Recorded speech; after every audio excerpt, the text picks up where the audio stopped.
उन दो बहनों में से बड़ी बहन श्रेया थोड़ी सांवली जरूर है, लेकिन उसका चेहरा पानीदार और नाक नक्श अत्यंत तीखे हैं। मन से सहज और सरल मना श्रेया के बचपन की कहानी है। जब अस्वस्थता के कारण श्रेया के पिताजी की नौकरी छूटी, तब पूरे परिवार के लिए दिन में ही तारे छिटक गए थे। घर की हालत एकदम से बिगड़ गई थी। लकवे के कारण जब पिता का आधा अंग बेकार हो गया था, वे दिन रात बिस्तर पर पड़े रहते। तब माँ का स्वभाव और भी उग्र हो गया था। आए दिन घर में महाभारत छिड़ी रहती। इन सब के बीच एक बात अजीब थी। मच रही सारी गड़बड़ी के लिए रूप पिता को ही दोषी ठहराया जाता, या फिर श्रेया को। कभी कभी तो श्रेया के लिए घर में रहना कठिन हो जाता। उससे पिता की दयनीय स्थिति नहीं देखी जाती। जब आए दिन माँ की झिड़कियों से आहत पिता डबडबाई आंखों से छत पर विवश भाव से कुछ ढूंढने लगते। माँ किसी तरह 4-5 महीने तक तो उसकी पढ़ाई की फीस देती रही। फिर उन्होंने अपने हाथ उठा दिए। सहपाठी सुशांत मदद के लिए आगे आया। श्रेया ने घर पर ही मोहल्ले के 2-4 लड़कों और कोचिंग इंस्टीट्यूट्स में पढ़ाना शुरू कर दिया, जिससे आगे की राह कुछ आसान हो सकी। इसके साथ ही सुशांत के साथ साथ पढ़ती हुई पार्ट टाइम जॉब ढूंढने में लग गई थी। उसकी जिंदगी की राह इतनी आसान नहीं है। माँ भी उसे दिन रात झिड़कती और कड़कती रहती। कभी कभी गरज भी पड़ती, तेरे साथ की सभी लड़कियां जॉब में लग गई है और तू अभी भी ढूंढ ही रही है। तुझसे तो लाख गुना अच्छी मेरी सुनैना है, वक्त को पहचान कर चलती है। तब श्रेया कहती, तो चलने दो उसको वक्त के साथ। माँ मुझसे नहीं होगा वह सब। दरअसल छोटी बहन सुनैना एक अति महत्वाकांक्षी और आत्मविश्वास से लवरेज खूबसूरत लड़की है, जिसने अपने सपनों को पूरा करने में कोई भी कोर कसर नहीं उठा रखी है। उसे थोड़े समय में अपनी मंजिल तक पहुंचने की जल्दी है। उसे बस किसी भी तरह ऊंचे नीचे रास्ते से बढ़ती हुई आसमान छू लेना है, जिसके लिए माँ का पूरा समर्थन उसे प्राप्त है। माँ अक्सर उसे उसके स्कूल की पढ़ाई छोड़कर नाच गाना सीखने को प्रेरित करती रहती है। एक दिन श्रेया से कहने लगी, इसे पढ़ाने से क्या फायदा, डांस सीखने दो। सुना है स्टेज फॉर परफॉर्मेंस एवं बड़े आदमियों के यहाँ शादियों में नाच गाने के अच्छे खासे पैसे मिलते हैं। श्रेया ने आगे बढ़कर उनके होठों पर उंगली रख दी। क्या कह रही हो माँ? जानती भी हो वहाँ क्या क्या होता है? कितने छोटे कपड़ों और किस तरह के लोगों के बीच नाचना होता है। ऐसे पैसों का हमें क्या करना? भगवान हमारे 2 वक्त का पेट भर दे, इससे ज्यादा और क्या चाहिए। पर माँ की बुद्धि में यह बात नहीं आई। इसके उल्टा वह पलटकर बोली, सुनैना सुंदर है ना, इसलिए तू उससे जलती है। उसका सुख तुझसे देखा नहीं जाता।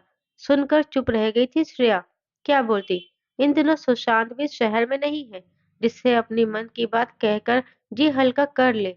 वहां खोई खोई सी रहती है। उसे न घर में चैन मिलता है, न बाहर। सुशांत को किसी बड़ी कंपनी में जॉब के लिए इंटरव्यू के लिए बुलाया गया था, तो वह भी मुंबई गया हुआ है। मन को मारकर श्रेया बीते दिनों में खो जाती है। एक दिन जब वह पहली बार सुशांत के साथ उसके होटल के कमरे में गई थी, कोई नहीं था उसके घर में सिवाय बिखरी किताबें और उसके इधर उधर बेतरतीब से फैले कपड़े। सिया ने सब संभाल कर रख दिए थे। सवेरे के जूठे पड़े बर्तनों को धो पोंछ कर करीने से सजा दिए। सुशांत के पेरेंट्स गांव में रहते हैं, उन्हें शहर की आबोहवा रास नहीं आती। श्रेया अक्सर सुशांत से अपनी माँ द्वारा किए गए 2 बहनों से 2 तरह के भाव और व्यवहार की बातें करती है। तब सुशांत उसे दिलासा देता है, माँ का दिमाग पिता की बीमारी से खराब हो गया है। सगी बेटी से भी ऐसा व्यवहार नहीं, माँ का स्वभाव शुरू से ऐसा नहीं था। सुशांत ने उसे अपलक देखते हुए कहा था, श्रेया, अगर मुझे सर्विस मिल गई तो कोई झंझट नहीं रहेगा। हम यहाँ शहर ही छोड़ देंगे। मुझसे शादी करोगी? आज यह सब सोचते हुए श्रेया की आंखें भर आई है।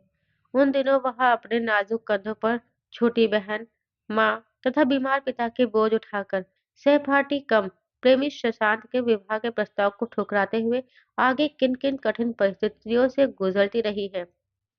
माँ श्रेया को देखते ही बिफर जाती है। ना जाने क्यों उन्हें लगता है कि घर की इस जर्जर हो चुकी हालत की जिम्मेदार श्रेया ही है। सुनैना को वो इस सब से मुक्त कर देती है। माँ को हमेशा से मैंने सुनैना के पक्ष में खड़े देखा है। खैर, उन्हें जो सही लगता है वो उसे करे। श्रेया को जो सही लगता है वो उसे ही कार्यान्वयन करने में दिन रात जुटी रहती है। इतनी हाड़ तोड़ मेहनत करने के बाद भी श्रेया 2 से 3 सलवार सूट तक ही सीमित रहती है। उस दिन मध्यरात्रि में हुई बारिश के चलते उसके कपड़े सूख नहीं पाए थे, जिसकी वजह से वह कोचिंग क्लासेस नहीं जा सकी। तो माँ ने जी भर के उसे कोसना शुरू कर दिया। ये हुई ना भिखमंगों वाली हालत। अब क्लास के पैसे कटेंगे, वो अलग से। उसकी भरपाई कौन करेगा? तेरे पिता? वह तो पहले ही से नाकारा हो रखे हैं। श्रेया मेरी बात मान। जिंदगी में जीने के लिए अकल चाहिए, अकल। अब भी कह रही हूँ, कुछ नया सोच। जाकर मॉडलिंग वाली एजेंसी से मिल। सुना है एक एक फोटो के 10-10 हजार रुपए मिलते हैं। पर तुम में ऐड कोई कम है क्या? अब भुगतो अपने हाल पर। माँ उससे नाराज रहे, दिन भर उसे कोसती ही रहती है। मजबूर होकर श्रेया को बोलना ही पड़ा। मैंने आपसे तो कोई शिकायत नहीं की है माँ। एक तो गीले सलवार सूट के चलते कोचिंग नहीं जा पाई। उस पर से आप जब तब मॉडलिंग के नाम पर मुझे कोसती रहती हैं। मैं उनके स्टूडियो में गई थी। जानती हो उन्होंने क्या कहा था? श्रेया आवाज में कांपने लगी थी। वह कहता था, तुम्हें सारे कपड़े खोलकर न्यूड फोटो खिंचवाने के 10 हजार रुपए मिलेंगे। वह रो पड़ी जोर से। लेकिन माँ, वो अब चुप रहने वाली कहाँ है? अपनी हार उन्हें किसी भी तरह स्वीकार नहीं। इसने ये कहा, उसने वो कहा। और तुम्हारे कोचिंग में कौन से गुल खिलता है, क्या मुझे मालूम नहीं? बहुत सती सावित्री बने घूमती फिरती है। उफ! श्रेया ने घबराकर अपने कानों पर हाथ रख लिए थे। माँ ना कुछ भी बोल देती है। इस घटना के लगभग 1 महीने के बाद सुशांत आया था, जिसे देखकर वह चौंक गई थी। तुम? वह उसे आश्चर्य से देखती रही। उसे विश्वास ही नहीं हुआ कि सुशांत उसके सामने खड़ा है। वो तो खैर कहे कि माँ उस समय कहीं बाहर गई हुई थी। कब आए तुम? सब दुख दर्द भूलकर वह चहक रही थी। बस अभी चला ही आ रहा हूँ। ट्रेन से उतरकर सीधा तुम्हारे ही पास आ रहा हूँ। बोलो, क्या लोगे? हॉट या कोल्ड? अभी तो आ ही रहा हूँ। जरा सांस तो लेने दो। फिर गरम और ठंडा दोनों लूंगा। सुशांत उसे देखकर शरारत से मुस्कुरा दिया। दोनों हंस पड़े थे। एक साथ सुशांत वही सोफे पर ही आराम से पैर फैलाकर बैठ गया और चारों तरफ नजर घुमाई। सुनैना कहाँ है? कहीं नजर नहीं आ रही है? उसने अचानक पूछ लिया। होगी कहीं मटर गश्ती में। घर से उसे क्या? अब तो कभी कभी रात में भी नहीं लौटती है। ओह, मुझे नौकरी मिल गई है श्रेया। चलो हम शादी करके बाहर निकल चलते हैं। उसने फिर से शादी की बात दोहराई थी। आज यह सोचकर श्रेया की आंखें भर आती है। उसने फिर से वही जिद दोहराई, जिसका जवाब मालूम होते हुए भी खुद को रोक नहीं पाता था। इधर घर के हालात बद से बदतर होते जा रहे हैं। पिछले 2-2.5 सालों से कोरोना काल रहने की वजह से लगभग सभी कोचिंग क्लासेस बंदी के कगार पर थी। सभी बच्चे अपने अपने घरों को वापस लौट आते हैं, लेकिन सुनैना को इस सब से कोई मतलब नहीं है। नौकरी की तलाश में इधर उधर भटकती श्रेया एक दिन जब प्राइवेट ट्यूशन लेकर घर वापस आई तो देखा नौकरी दिलाने वाला एजेंट हरसुख उसकी माँ के पास बैठा हुआ खूब घुल मिल कर बातें कर रहा है। जिस पर नजर पड़ते ही श्रेया पहले तो चिढ़ गई। हरसुख, जिसकी छोटी छोटी आंखों से सारा कायापन झलक जाता है, फिर भी मन को मारकर उसने नमस्ते की। लो, इसकी ही बातें कर रहे थे और यह आ पहुंची। हरसुख ने अपनी कानी आंखें उस पर ऊपर से नीचे तक डालकर कहा। श्रेया पास में रखी कुर्सी खींचकर उस पर बैठ गई। माँ ने कहा, ये तुम्हारे लिए एक नौकरी ढूंढ कर लाए हैं। तुम कर लो श्रेया। अच्छा, क्या करना होगा? मसलन किस प्रकार की नौकरी है? क्या करना होगा? अरे कुछ नहीं, कुछ भारी काम नहीं है। बस मुझे एक हेल्पर की जरूरत है। श्रेया ने चुप होकर सब सुना। फिर ना हाँ बोली और नहीं ना, सिर्फ सिर झुकाकर कुछ सोचती हुई। अच्छा, सोच कर बताऊंगी। माँ उसके सामने ही बिगड़ गई। हम्म, सोचकर क्या बताएगी? रानी जी, घर के खर्चों का क्या होगा? कहीं तो काम करना ही है। तो फिर हर सुख कौन सा बुरा आदमी है कि तुम्हें सोचना पड़ रहा है? यह कहकर वे जोर जोर से चिल्लाने लगी, जिसे सुनकर ऊपर वाले कमरे में पड़े पिता भी चौंक गए। उनका संसार अब ऊपर वाले कमरे तक ही सीमित होकर रह गया है। दिन रात बिस्तर पर पड़े रहते हैं। सुबह सुबह ही माँ एक जग में पानी और गिलास जाकर रख आती है। फिर दिन भर झांकने नहीं जाती। श्रेया जब भी कहीं बाहर से आती है तो ऊपर झांक कर जरूर देख आती है। कि उन्हें माँ ने खाना भी दिया है या नहीं। अगर दिया है तो ठीक, नहीं तो फिर कुछ भी तुरंत गर्म बनाकर देती है। अगर चादर नीचे गिरा रहता है तो उसे संभाल कर उन्हें उड़ा देती है। खाली जगह में पानी भर देती है। वे दिन रात खांसते रहते हैं। माँ सिर्फ उन्हें खाना देने और जूठन की थाली हटा लेने के लिए ही आती है। उनका ज्यादा समय मोहल्ले की बैठकों में बीता है। श्रेया के कमरे में आज भी पिता के घुंघराले बालों वाली आकर्षक फोटो लगी हुई है। वे उन्हें अपनी शादी की पिछली कितनी सारी बातें बताते हैं, जिसमें यह मुख्य रहता है कि माँ ने जिंदगी भर किसी की परवाह नहीं की। वे असाधारण रूप से सुंदर और मन से चंचल थी।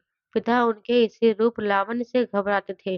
वह शहर में चलती इन्हीं सब चर्चाओं के चलते उन्होंने अपना तबादला दूसरे शहर में करवा लिया था। यहाँ आकर माँ का मन शांत हो गया था। मन को बांधने के लिए उन्होंने रोज सुबह शाम मंदिर जाना शुरू कर दिया था। घर में रोज शाम को आरती होती। पराए मर्द से बातें तो क्या, वे अब उनसे नजरें भी नहीं मिलाती तथा दिन रात बच्चियों को भी अच्छी शिक्षा लेने में लगी रहती। बच्चे भी अब नए शहर में आकर पहले की अपेक्षा खुश थे कि अचानक एक दिन पिता की ये हालत हो गई थी। आने वाली फरवरी में प्रमोशन होना था। सारे कागज तैयार हो चुके थे। घर में खुशियां मनाई जा रही थी कि अचानक ही आफत का यह आसमान पिता के लकवे के रूप में पूरे परिवार पर टूटकर आ गिरा था। किसी परिवार और आदमी की ऐसी नियति भी हो सकती है, यह सोचकर ही श्रेया कांप उठती है। माँ तो अब उनकी ओर देखती ही नहीं है। नैना भी उनकी ओर हिकारत भरी निगाह से देखकर आगे बढ़ जाती है। बची श्रेया तो सारी मोह ममता का दायित्व और निभाने की जिम्मेदारी उस पर आ गई है। पिछले दिनों कितना कुछ बदल गया है। नैना, जो कभी दिन भर उसके पीछे पीछे लगी रहती और दीदी दीदी करती थकती नहीं, अब दिन भर नजर नहीं आती। ना ही तो उसका मन पढ़ाई में जमता और ना ही घर में, हमेशा बाहर ही घूमती रहती है। पिता बिस्तर से क्या लगे, उसे जमाने भर की छूट मिल गई। इस बार तो वह अपने एग्जाम भी क्लियर नहीं कर पाई। माँ ने कहा भी, क्या होगा पढ़ लिख कर, उसे भी कोई काम करने देना। पर श्रेया नहीं मानी। क्यों इसकी जिंदगी खराब करने पर तुली हो माँ? नौकरी इस पढ़ाई पर उसे क्या मिलेगी? सब जगह एक ही हिसाब है माँ।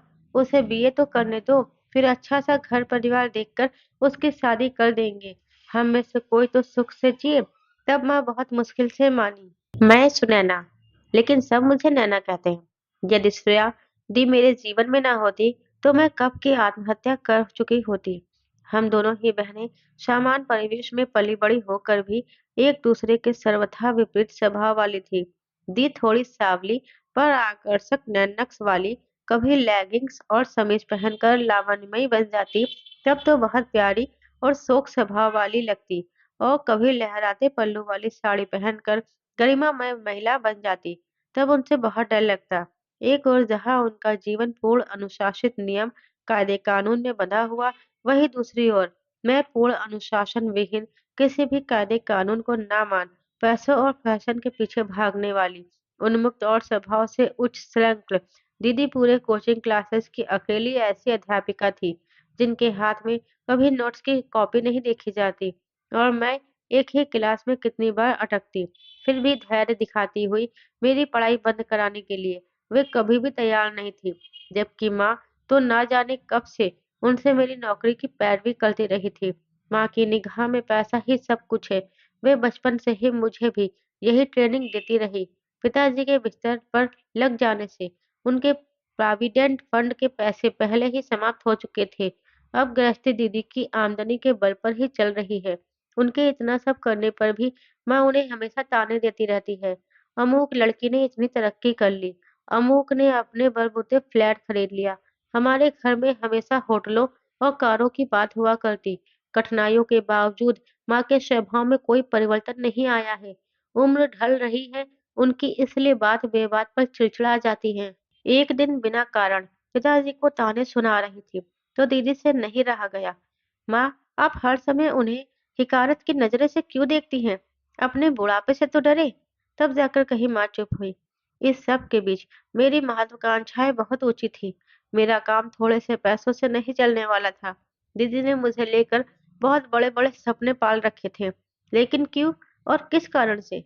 इस सवाल का डंक मुझे हमेशा चुभता रहता है। यह सवाल मैं हमेशा अपने से पूछती रही हूँ। आखिरकार मैं सुनैना, जिसकी माँ अपनी जवानी में थोड़ी रंगीन मिजाज और दिल फेंक थी, जिसके पिताजी कामकाज से हमेशा बाहर रहते और बड़ी बहन आदर्श की साक्षात प्रतिमूर्ति, सच्ची बच्ची की तरह बस स्कूल से घर और घर से स्कूल तक का रास्ता जानती है। वह अपने छोटी बहन से भी ऐसी आशा क्यों पाल बैठी है? उनके स्कूल चले जाने के बाद घर में कितनी रंगीन महफिल सजती और मुझे नाश्ता चाय लाने के लिए माँ के द्वारा बाजार भेज दिया जाता। अब इस हालत में मुझे पढ़ना लिखना तो दूर, बस वही बैठकर मजे से खाती पीती और नाचती गाती रहती। समय के साथ साथ मुझे यह एहसास होता गया कि मैं बहुत सुंदर, जवां और हसीन हूँ। मेरा काम तो सिर्फ नाचने गाने से ही चल जाएगा। मुझे पढ़ाई में सिर खपाने की क्या जरूरत? माँ यह देखकर खुश खुश होती। आखिरकार कोई तो उनके नक्शे कदम पर चल निकला है। इसलिए वे मुझसे खूब लाड रखती और मुझे लेकर जब तब दीदी को लालते देती रहती। दीदी मुझसे भिन्न, एकांत प्रिय और चिंतनशील थी। तभी पूरे विश्व पर कोरोना का काला साया मंडराने लगा था। स्कूल कॉलेज बंद होने लगे, जिसकी काली छाया दीदी के कोचिंग क्लासेस पर भी पड़ी थी। नए सेशन की शुरुआत में ही फीस भरी थी।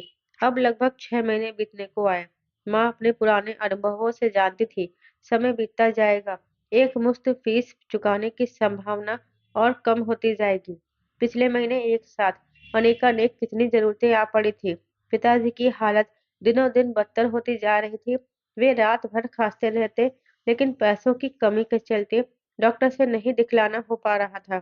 हमारे घर से थोड़ी दूर गली के मुहाने पर चिपचिपा कर एक डांस एकेडमी चला करती, जिसके बाहर लड़कों की भीड़ जुटती।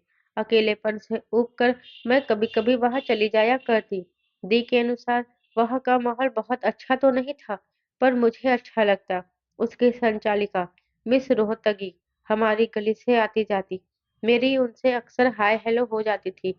वे मुस्कुराकर मेरा अभिवादन कर उत्तर देती तथा कुछ क्षण रुककर दृष्टि की सीधी गहराई से मुझको निहार लेती थी, मानो मुझे खुला आमंत्रण दे रही हो। उस दृष्टि से मुझको लगता कि जिंदगी इतनी सुंदर और उत्तेजक भी हो सकती है। मैं सुबह शाम उनके डांस स्कूल जाने लगी, जो श्रेयादी को बिल्कुल भी नापसंद है। लेकिन उससे क्या, मुझे लगता मानो मिस रोहतगी ने मेरे संकरे जीवन के नए द्वार खोल देंगी। एक दिन उन्होंने मुझे अपने घर का पता दिया और कहा, आगे बढ़ना है तो आ जाना घर पर। मैं अगले ही दिन धड़कते दिल से बिना किसी से कहे वहां जा पहुंची। घर का गेट खुला था। माली बगीचे में पानी डाल रहा था। बैठक चटल लाल पीले रंग से सजा था। चारों तरफ दीवार पर विभिन्न नृत्य की विलास भरी मुद्राओं में नायिकाओं के एकल और युगल पेंटिंग सजी थी। फिल्म की अभिनेत्रियों के तेल चित्र भी लगे हुए थे। मैं मंत्र मुग्ध होकर देख रही। तभी मिस रोहतगी लाल रंग के सुंदर अर्धकटी गाउन में आई। वे मुस्कुरा रही थी। सुना है तुम पैसे कमाना चाहती हो। डांसिंग स्कूल की लड़कियों का एक ट्रिप मुंबई जा रहा है, किसी कस्टमर के बुलावे पर, वहां परफॉर्मेंस देने के लिए। अगर तुम जाना चाहो तो जा सकती हो। फिर उन्होंने मुझे एक लाल रंग की चमकती हुई डायरी दी, जिसमें उन लड़कियों के नाम और उस जगह का पता था, जहाँ के लिए 2 दिन बाद निकलना था। देख लो इसे ध्यान से और जान लो अच्छे से। अगर उन्हें तुम्हारा काम पसंद आया तो तुम्हें यह असाइनमेंट बार बार मिलता रहेगा। तुम मालामाल हो जाओगी। उनकी कही हुई बात सुनकर मैं बेचैन हो गई थी। मिस रोहतगी के हाथ से चाय का प्याला लेते समय मेरी उंगलियां धीरे धीरे कांप रही थी। उन्होंने बहुत नफासत से चाय का घूंट लिया, फिर मुझसे पूछी, चीनी ठीक है? मैंने हामी में सिर हिलाया। जी ठीक है। जब चाय खत्म हो गई तो मैंने कप टेबल पर रखकर कृतज्ञता से कहा, मैडम अब चलूं? हाँ कहकर उन्होंने मुझे फिर ऊपर से नीचे गहराई से देखा, मानो अपनी परख पर विश्वास करने से पहले अच्छी तरह जांच लेना चाहती हैं। फिर बोली, दिन और समय याद है ना? हाँ। मैं वहां से झट निकल आई। घर आकर किसी को भी इस सब के बारे में नहीं बताया। सोची 1 हफ्ते बाद लौटकर सबको चमत्कृत कर दूंगी। लेकिन माँ, न जाने कैसे उन्होंने भाप लिया। उन्हें मेरी एक एक हरकत के बारे में ना जाने कैसे पहले से ही पता चल जाता था। मेरे टोकने पर कहते, आखिर तुम्हारी नसों में मेरा ही खून बह रहा है ना। लोग क्या कहेंगे? जहाँ एक असमर्थ होती माँ की कातर सोच थी, लोग क्या कहेंगे? माँ, लोग क्या हमारे खाने-पीने का बंदोबस्त करते हैं? यह कोई ऐसी बात नहीं है कि लोगों का सरोकार ऐसे हो। दरअसल मुझे डर था कि माँ कहीं दीदी से ना सब कुछ कह दे। फिर भी थोड़ी चुप्पी के बाद माँ बोली, यह ठीक नहीं है नैना। क्या ठीक नहीं है माँ? दीदी की कमाई पर हम सारी जिंदगी पलते रहें, या कि फिर मैं थोड़ा बाहर निकलकर कुछ पैसे कमा लूं? मैं आवेश में भरकर बोली तो आवाज शायद ऊपर पिताजी के पास तक चली गई थी, क्योंकि वे जोर जोर से खांसने लगे थे। 2 दिन के इंतजार के बाद वो दिन भी आ गया जिसका मुझे इंतजार था। मैं स्वावलंबी बनने की दिशा में पहला कदम रखने जा रही थी। माँ चुप थी। शाम में जब श्रेया लौटकर घर आई तो देखी घर में विचित्र सी शांति छाई हुई है। माँ कहीं बाहर गई हुई थी। नैना का तो अक्सर ही अता पता नहीं होता है। ये सोचकर उसने किचन में जाकर चाय का पानी बैठाया और नाश्ते के लिए डिब्बे खोलकर कुछ ढूंढने लगी। फिर साफ पानी से हाथ मुंह धोकर रैक पर से कंघी उठाने के वास्ते हाथ रखा तो सेंट की बड़ी सी महंगी शीशी पर नजर पड़ी। जरूर नैना का ही होगा। उसे सजने संवरने का बेहद शौक है। उससे तो अब पाँव ही धरती पर नहीं पड़ते हैं। श्रेया खुद से बड़बड़ाने लगी। मोहल्ले का कोई भी लड़का ऐसा नहीं होगा जिससे उसकी दोस्ती नहीं है। मैं चाहती हूँ कुछ पढ़ लिख कर अपने पैरों पर खड़ी हो जाए। मेरी जिंदगी तो जैसे तैसे इनके लिए ही गुजर रही है। कम से कम ये तो बन जाए। पर इसका दिमाग तो सातवें आसमान पर रहता है। कहती है, दीदी तुम्हारे जैसे कम पैसों से मेरा काम नहीं चलने वाला है। मैं कभी कुछ कहूँ तो मेरी बात ही नहीं सुनती है। श्रेया की आंखें भर आई। चाय का पानी पता नहीं कब तक खौलता रहा। चाय एकदम बदरंग हो गई थी। श्रेया उस बदरंग चाय को ही घुट घुट कर कर पीती रही। अचानक उसे आज दिन में मोबाइल पर मिले सुशांत के उस मैसेज की याद आई जिसमें उसने अपने आने की खबर दी है। श्रेया के चेहरे पर छीड़ सी मुस्कान खिल गई। उसने फोन खोलकर दोबारा मैसेज को पढ़ा और एक हल्के स्माइल वाली स्टिकर चिपका दी। माँ अभी तक नहीं आई थी, ना ही नैना लौटी है। श्रेया का मन बहुत भारी हो रहा है। वह ऊपर पिताजी के पास चली गई। वे हमेशा की तरह चारपाई पर लेटे हुए छत निहार रहे थे। बदन का चादर एक ओर गिरा हुआ लटक रहा था। श्रेया तेल के डिब्बे में से थोड़ा तेल निकालकर उनके पैरों पर मालिश करने लगी। फिर नीचे गिरे चादर को उन पर डाल सिर सहलाने लगी। पिता कातर निगाहों से उसे यह सब करते हुए देखते रहे। पिताजी को अपनी ओर कातर निगाहों से देखते हुए पाकर श्रेया सोचती है, हर किसी का कितना कुछ उसके अंदर छिपा होता है ना। सदारत्या जिसके बारे में सब कुछ जानते हुए भी हम कितने अनजान बने रहते हैं। माँ शुरू से ही दबंग और दिलेर थी और शायद पिताजी इसीलिए उनसे दबते थे। बीमार पिता के चेहरे को और ना झेल पाने की स्थिति में श्रेया विवश होकर कमरे से बाहर निकल गई। दोपहर ढल रही है। मार्च का महीना, हल्के सर्दियों में के दिन। जब धूप में बैठो तो अंदर जाने का मन करता है और अंदर आओ तो धूप में बैठने का। श्रेया थोड़ी देर आंगन में अनमनी से टहलती रही। माँ तो थोड़ी देर में लौट आई, पर नैना अभी तक घर वापस नहीं लौटी है। श्रेया ने माँ से पूछा, तुम जानती हो वो कहाँ गई है? असमंजस से भरी माँ ने सिर नहीं में अपना हिलाया। और फिर उस दिन नैना घर नहीं लौटी। माँ बार बार खिड़की से बाहर झांकती। श्रेया रात में ही उसकी 2-4 सहेलियों के यहाँ से घूम आई, लेकिन उसका कुछ पता नहीं चला। मालूम हुआ कि वह उनमें से किसी के यहाँ आती ही नहीं थी। सुबह मोहल्ले का बच्चा गुड्डू श्रेया को आकर एक चिट्ठी दे गया जिसमें लिखा था, प्रिया की दीदी की शादी में जा रही हूँ। 2-3 दिन में लौट जाऊंगी। हे भगवान, इस आवारा लड़की का क्या होगा? श्रेया को कुछ भी नहीं सूझा था। नैना पहले भी ऐसा कितनी बार कर चुकी है। जब मन में आया, जिधर मन में आया निकल लेती है, जिसके लिए ना किसी से पूछने की जरूरत समझती है, ना ही बतलाने की। पिछली बार किसी की शादी में जाने को कह गई थी, फिर बाद में पता चला किसी होटल में गुलछल्ले उड़ा रही थी। इस बार भी माँ सारे दिन रोती चिल्लाती रही। उन्होंने खाना तक नहीं खाया। नैना जब 2-3 दिन बाद घर लौटी तब उसके रंग ही बदलते हुए नजर आ रहे थे। अजब रूप और गजब रंग। चेहरा एकदम उतरा हुआ और शरीर थका थका। आंखें जैसे नशे में लाल लाल हो रखी थी। कपड़े आस्ते व्यस्त अपने बैग को सोफे पर फेंक कर निढाल होकर पड़ गई थी। श्रेया ने चुपके से उसके बैग में देखा जो नोटों से भरा हुआ था। कहीं गई थी नैना? किसके साथ गई थी? अपनी सहेलियों के साथ? दी तुम्हारी यही आदत खराब है। अभी तुरंत आई हूँ, जरा चैन तो लेने दो, फिर आराम से पूछ लेना। उसने आंखें मूंद ली। श्रेया गुस्से से लाल, उसे झिंझोड़ कर, पहले मुझे जवाब दे, लड़के भी साथ में थे? नहीं। ट्रेन से गई थी? नहीं, गाड़ी से। किसकी? मंजुला की। खर्चे और कपड़े कहाँ से आए? शादी में जाने के वास्ते। सब मंजुला ने दिए थे दी। सहेलियों के साथ सब इंतजाम हो गया। श्रेया आंखें चौड़ी करके, अच्छा, तो फिर तुम्हारे बैग में जो इतने ढेर सारे रुपये पड़े हैं, वहां भी सभी सहेलियों ने दिए होंगे? व्यंग्य दृष्टि से देखकर श्रेया ने कहा, मुझे ठग कर क्या करोगी नैना मेरी बहन? अपनी ही जिंदगी से खिलवाड़ कर रही हो, पछताओगी। मुझे क्या? देर तक दोनों बहनों में कहासुनी होती रही। अंत में माँ बीच में पड़ी। उन्होंने नैना का ही साथ दिया। बच्ची ही तो है, एक आध दिन घूम फिर आई। क्या, तुम तो इसके पीछे ही पड़ गई। एक तो नैना गलती पर गलतियां करती जा रही है, और उस पर से माँ उसकी पीठ पर हाथ रख रही है। उन्हें आगे पीछे कुछ दिखता भी है या नहीं? क्षुब्ध होकर श्रेया खुलती छत पर चली गई। जैसे कि सुशांत ने मैसेज में लिखा था, उसकी नई नौकरी अच्छी चल रही है। थोड़ी बहुत साइड में एक्सपोर्ट इंपोर्ट का बिजनेस भी कर रखा है। यह भी उसने अपना फ्लैट खरीद लिया है। पत्नी अधिक पढ़ी लिखी तो नहीं पर समझदार है। बिजनेस में थोड़ा बहुत हेल्प कर देती है। सोचकर श्रेया मुस्कुरा दी। नैना, उस दिन दीदी के ताबड़तोड़ सवाल और तनाव के बीच यद्यपि मैंने सहज बने रहने की कोशिश में एकाग्र बनी रही। दी ने मुझसे बहुत पूछताछ की है, फिर ठंडी सांस भरकर, इस लड़की के लक्षण ठीक नहीं है। सच में करौंदों की झाड़ में कमल कहाँ से खिलेंगे? फुसफुसाती आवाज में बोलती हुई वे छत पर चली गई। क्षणिक शांति पसर गई। खैर, एक नई नैना का जन्म हो चुका था। उस दिन जब मैं मिस रोहतगी के घर उनके बगल की कुर्सी पर बैठी चाय पी रही थी, उनकी देह से निकलती सेंट की भीनी सुगंध मुझे मदहोश कर दिए जा रही थी।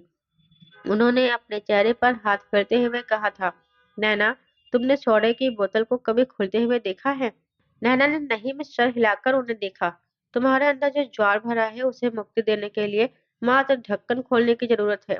इस बार उनका स्वर रहस्यों से भरा लगा। तुम्हें अपनी अभिव्यक्ति के लिए माध्यम चाहिए। वह माध्यम कौन सा होगा, यह अभी मैं पक्के तौर पर नहीं कह सकती।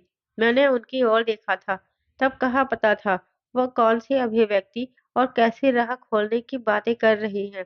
उस समय मात्र इतना ही कह पाई, जी मैं बिल्कुल अनाड़ी हूँ। मिस रोहतगी खुलकर हंस पड़ी। उनके इस तरह हंसने से, हे भगवान, मेरा क्या होगा?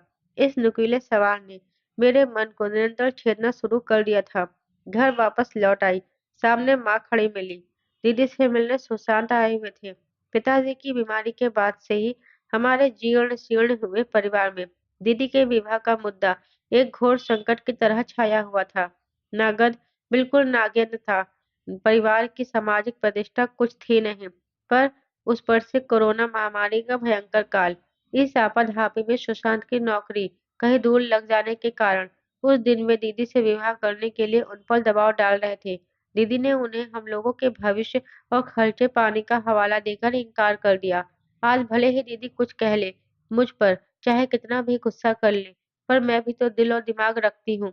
सुशांत जी को नाराज होकर निकलते हुए जाते देखकर मैंने मन ही मन मिस रोहतगी के लिए हुए पते को मुट्ठी में भींच कर वहां जाने का निर्णय ले लिया था। क्या करती, और कोई रास्ता नहीं था। माँ और मेरी दोनों ही के पैसों की भूख कोई कम नहीं थी।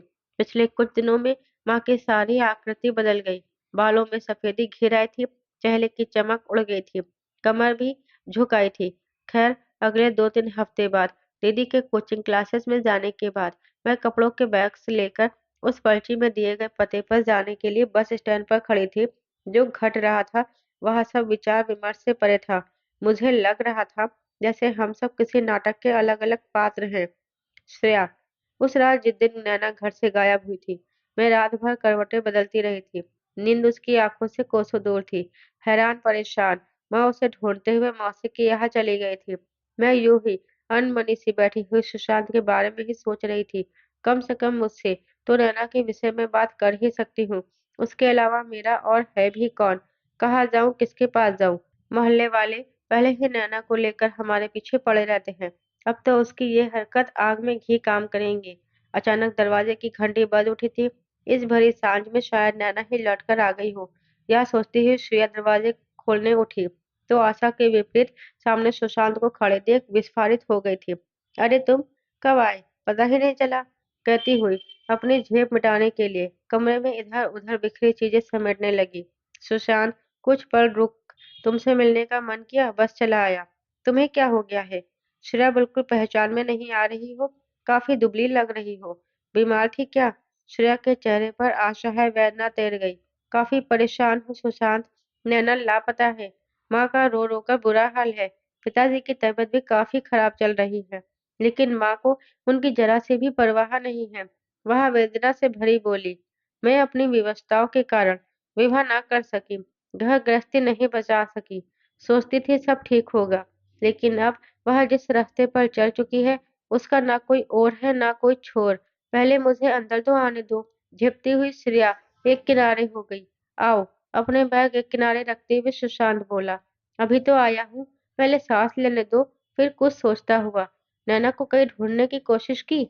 हाँ, कॉलेज, उसके दोस्तों, सबके यहाँ देख लिया। मोहल्ले में एक डांस अकेडमी खुली है, नैना वहाँ अक्सर चली जाती थी। तो फिर वहाँ ढूंढा? कोई फिल्म विल्म या डांस प्रोग्राम का तो चक्कर नहीं है? ऐसा तो मैंने सोचा ही नहीं। श्रेया के माथे पर बल पड़ गए। उस एकेडमी में अमीर घरों के लड़के लड़कियां आती हैं। मैं हमेशा उसे वहां जाने से रोकती रहती थी। पर माँ, माँ को तो जानते ही हो तुम। उन्होंने ही उसे कहीं भी कभी भी आने जाने की छूट दे रखी है। वही का एक लड़का उसके साथ घर भी आता था। हो सकता है उसके साथ ही, कौन जाने, वही उसे कहीं बहका कर ले गया हो। इधर तो वह नशा भी करने लगी थी। घर में ही उसे मैंने कितनी बार उसे पकड़ा है। बुरे काम की आदत एक बार लग जाती है तो फिर आसानी से छूटती नहीं है। सुशांत ने घड़ी देखी, अभी रात के 10 बज रहे हैं।